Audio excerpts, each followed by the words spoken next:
کہ رسول صلی اللہ علیہ وسلم نے بیان فرمایا کہ خیرکم من تعلم القرآن وعلمہ، کہ تم میں بہتر وہ ہے جو قرآن کو سیکھے اور سکھائے، یعنی زمین پر بسنے والے، زمین پر رہنے والے انسانوں میں سب سے اچھے بہترین لوگ وہ ہے جو قرآن مجید کو پڑھتے ہیں اور دوسروں کو پڑھاتے یعنی سکھاتے ہیں، یعنی استاد اور شاگرد ہوتے ہیں، یہ سب سے بہترین لوگ ہیں۔ لیکن افسوس کے ساتھ یہ دیکھا جاتا ہے کہ آج ہمارا یہ ماڈرن معاشرہ اس حدیث کو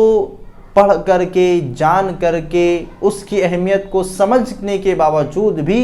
وہ اس پر عمل پیرا ہونے کے لیے تیار نہیں ہے۔ آج اسکولوں کے اندر موٹی موٹی فیس دے کر کے لوگ اپنے بچے کو ڈاکٹر، انجینئر، وکیل تو بنانا چاہتے ہیں، لیکن وہ اپنے بچوں کو دینی تعلیم نہیں دلوانا چاہتے ہیں۔ ہاں، اگر کوئی بچے اگر دینی تعلیم سیکھتے ہیں تو والدین کو یہ توفیق نہیں ہوتی کہ میرے بچے نے کتنا پڑھا ہے، کتنا یاد کیا ہے، کیا اسے ہوم ورک دیا گیا ہے، یہ تک پوچھا نہیں جاتا ہے۔ اور اکثر بچے اپنے یہی شکایت استادوں کے سامنے رکھتے ہیں مدرسوں کے اندر کہ ہمارے پاس سمے نہیں، ہمارے پاس ٹائم نہیں، وقت نہیں ہے، ہمیں کوچنگ جانا پڑتا ہے، فلاں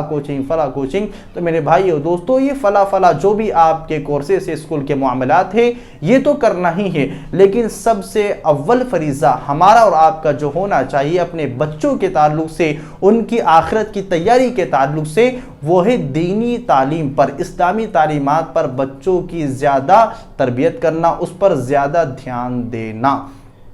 اور اکثر ایسا ہوتا ہے کہ بچے مدرسے سے جاتے ہیں اور آتے ہیں، کیا سبق ہے، کیا پڑھایا ہے، کیا بچوں کو ہمیں گھر پر محنت کرنی ہے، اس طرف والدین اکثر دھیان نہیں دیتے ہیں۔ اور ایک مسئلہ یہ بھی آتا ہے مکتب کے تعلق سے کہ مسجد بڑی دور ہے، مدرسہ بڑا دور ہے، لیکن اگر اسکول دور ہو، حتیٰ کہ بہت سے لوگ 20 کلومیٹر، 10 کلومیٹر، 15 کلومیٹر دور بھی اپنے بچوں کو دنیاوی تعلیم کے لیے بھیجتے ہیں، لیکن 1 کلومیٹر، 2 کلومیٹر وہ اپنے بچوں کو آٹو لگا کر کے، رکشہ لگا کر کے اور کسی ذرائع سے وہ مسجد تک پہنچانے کے لیے تیار نہیں ہے۔ یعنی ان کا بچہ گھر میں رہے، وہ قرآن کو نہ سیکھے، وہ چل جائے گا، لیکن اس کے علاوہ دین کے علاوہ جو تعلیمات ہے اس کے لیے ہزاروں لاکھوں روپے سال کے وہ خرچ کرنے کے لیے تیار ہے۔ حالانکہ یہ سب تعلیمات ایسی جو دوسرے درجے میں آتی ہے، سب سے پہلا درجہ یہی قرآن کی تعلیم ہے، اللہ کے رسول صلی اللہ علیہ وسلم کی حدیثوں کی تعلیم ہے۔ تو اس پر والدین کو زیادہ دھیان دینے کی ضرورت ہے کہ ان کا بچہ کیا پڑھ رہا ہے، کیسے پڑھ رہا ہے، اس میں کیا امپرومنٹ آ رہا ہے، کیا اس کے اندر